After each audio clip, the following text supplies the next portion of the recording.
It is Friday the 6th of December. We're in the city of Birmingham and we're about to witness St Basils Sleep Out.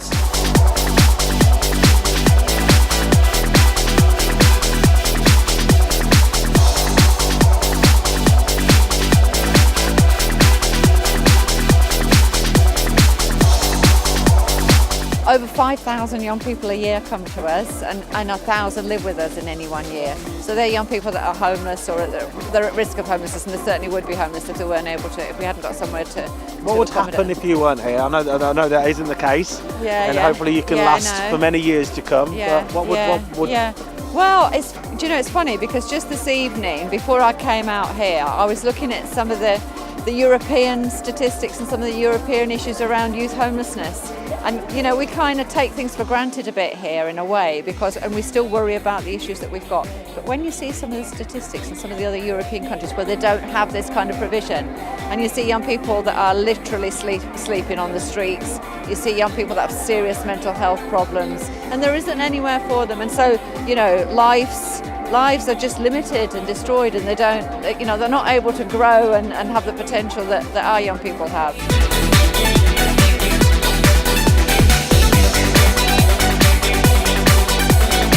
What's absolutely amazing about this Sleep Out is that people have designed all their homes as different things. We'll show you a few of them, but this one is my personal favourite. I'm going to go shopping at the Bullring. I've decided that I'm going to go shopping at the Bullring. Check that out. It's Selfridges. How good's that?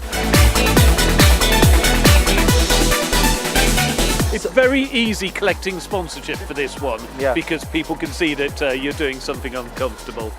Come on in, cameraman. Sorry, I've disturbed you. Good evening. Oh, hello. I didn't even see you there.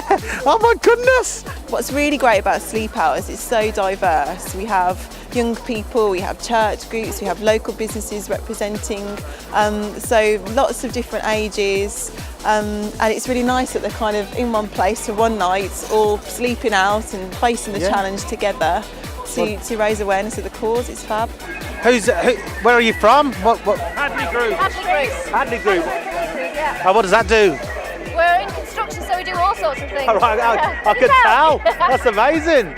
You're dealing with it for one night and we're having a bit of fun, and it is a bit of fun, but there's people that have to deal with this for consecutive nights and they haven't got nowhere to turn, and there's a real serious message that oh, absolutely, and they do such fantastic work that you don't actually see many young people sleeping out in Birmingham like you would in London or Manchester because of the work the St Basils do. So in a way, doing things like this prevents people having to, young people particularly having to sleep out on the streets of our city.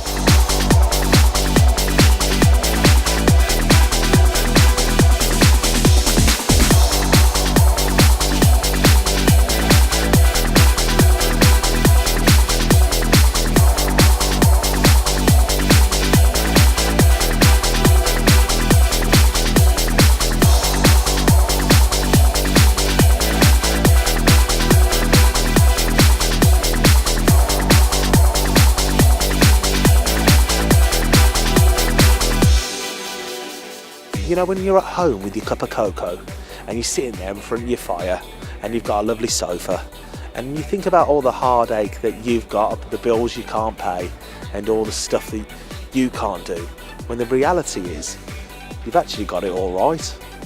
There's people that haven't got a place to stay and they have to find some cardboard, and they haven't done anything wrong. They're not drunks, they're not on drugs, they're just in a bit of hard times, and people like St Basils are there to help people from the age of 16 to 25 to try and get back on their feet just because they've stumbled.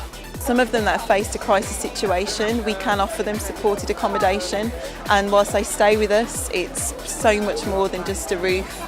We work with them to access learning opportunities, get them back into training, education, into work ultimately, and teach them life skills so that when they move on, they've got those skills, they're more resilient, and more ready for independent living, so that they're moving out from St Basils, having a positive impact on society, moving on with their lives and having bright futures. And the success rate for the services is phenomenal.